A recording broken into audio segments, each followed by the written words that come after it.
Pernah nggak kamu mikir, kenapa agama bisa punya pengaruh besar sekali dalam sejarah manusia? Dari lahirnya peradaban, sampai konflik dunia, bahkan aturan-aturan sosial, semua nggak bisa lepas dari agama. Nah, di episode kali ini kita bahas dinamika sejarah dan realitas sosial agama. Agama bukan cuma soal keyakinan pribadi. Sejak awal peradaban, agama jadi fondasi masyarakat. Lihat aja Mesir kuno dengan ritual penyembahan dewa-dewanya, atau India dengan tradisi Weda. Dari sanalah lahirlah aturan sosial, seni, bahkan ilmu pengetahuan. Di Eropa abad pertengahan, gereja bukan cuma memimpin ibadah, tapi juga jadi pusat politik dan pendidikan. Di dunia Islam, lahir peradaban besar yang melahirkan filsuf, ilmuwan, dan tradisi hukum. Jadi jelas, agama selalu hadir di panggung sejarah. Tapi ada sisi lain. Sejarah juga menunjukkan agama bisa jadi sumber konflik. Perang salib, konflik sektarian, sampai ketegangan antar agama di zaman modern. Nah, disinilah pentingnya perbandingan agama.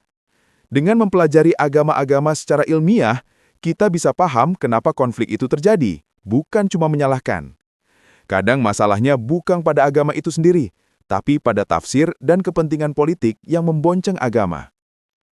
Kalau kita tarik ke realitas sosial hari ini, agama masih punya peran besar. Ritual-ritualnya membentuk identitas, nilai moralnya jadi dasar hukum, dan komunitas agamanya jadi ruang solidaritas. Tapi di sisi lain, perbedaan tafsir bisa bikin gesekan. Pertanyaannya, apakah kita mau biarkan agama jadi sumber perpecahan, atau kita jadikan sebagai energi untuk kebersamaan? Analogi sederhananya begini, agama itu seperti api. Api bisa dipakai untuk masak, menghangatkan rumah, bahkan membangun peradaban lewat teknologi. Tapi api juga bisa membakar habis kalau nggak dikendalikan. Begitu juga agama. Kalau diarahkan pada kebajikan, dia jadi sumber kebaikan. Kalau disalahgunakan, bisa jadi sumber bencana. Itulah kenapa mempelajari dinamika sejarah dan realitas sosial agama itu penting. Bukan untuk menghakimi, tapi supaya kita lebih bijak.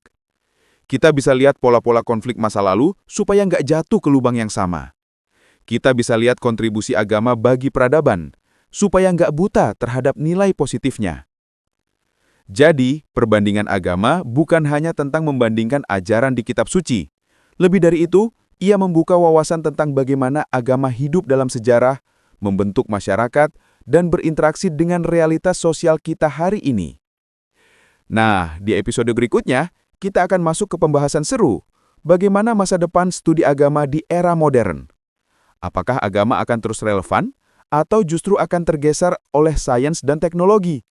Jangan sampai ketinggalan. Like, share, dan subscribe biar kamu terus update seri ini.